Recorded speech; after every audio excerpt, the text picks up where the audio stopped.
ओवैसी जी, आप कहते हैं भारत का मुसलमान संविधान पे यकीन करता है, तो पीनल कोड को भी मुसलमान मानता है, सीआरपीसी को भी मानता है, लेकिन जब औरतों की हुकूक की बात आती है तो अपना शरिया को यकीन करता है, जिसके वजह से जो मुसलमान औरतें हैं सबसे ज्यादा परेशान रहती हैं। तो आपको लगता नहीं कि कहीं ना कहीं जो संविधान में महिलाओं के अधिकार दिए गए हैं उसके तहत भी काम किया जाए? जब आप पीनल कोड मानने को तैयार हैं या फिर सीआरपीसी को, तो शरिया क्यों नहीं?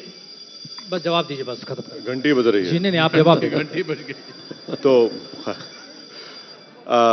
मैं हमारी बहन से इतना ही कहूंगा कि आप बीजेपी से वाबस्ता हैं। सुने, मैं आप नहीं, आप वाबस्ता हैं बीजेपी से। मैं मुबारकबाद आपको।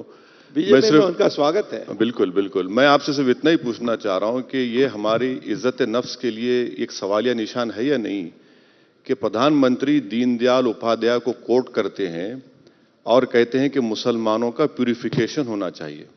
आप दीनदयाल उपाध्याय की थ्योरी ऑफ इंटीग्रल ह्यूमनिज्म को कभी पढ़ लीजिए, जहां पर दीनदयाल उपाध्याय ने जितनी बदतमीजियां और बेइज्जती मुसलमानों की किसी के भी नहीं की, और आप फिर मुस्लिम खवातीन के इज्जत इंसाफ की बात कर रहे हैं। मैं आपसे सिर्फ इतना ही कह रहा हूं कि शरिया एप्लीकेशन एक्ट क्यों बना? 1937 में बनने की वजह यह थी कि एक मुस्लिम बेटी को उसके भाई ने बाप की जायदाद में हिस्सा नहीं दिया, तो उलमा इकराम ने मिलकर वो एक्ट को बनाया। तीसरी बात, कोर्ट का फैसला आने दीजिए। कोर्ट का फैसला जो आएगा वो आपको भी मंजूर होगा, मुझे भी मंजूर होगा। मगर जो डिवोर्स रेट हिंदूज और मुस्लिम में है 2011 सेंसस का, हिंदूज में 0.76 है, मुसलमानों में 0.56 है। तो ये भी डेटा आपके सामने है। और लास्ट बात यह है कि अगर आप बोलती हैं कि भाई बीजेपी बोलती यूनिफॉर्म सिविल कोड, क्या स्पेशल मैरिज एक्ट नहीं है? क्या जुवेनाइल जस्टिस एक्ट 2000 नहीं है? क्या इंडियन सक्सेशन एक्ट नहीं है?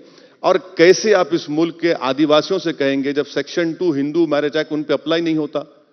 तो ये हिंदुस्तान की खूबसूरती, उसकी डायवर्सिटी और प्लुरलिज्म है। जहां तक खवातीन की बात है, मुझे पूरा यकीन है कि कोर्ट के सामने है यह मसला। कोर्ट इससे पहले भी फैसले दे चुका है, अब ये फैसला आएगा, कोर्ट तय करेगा।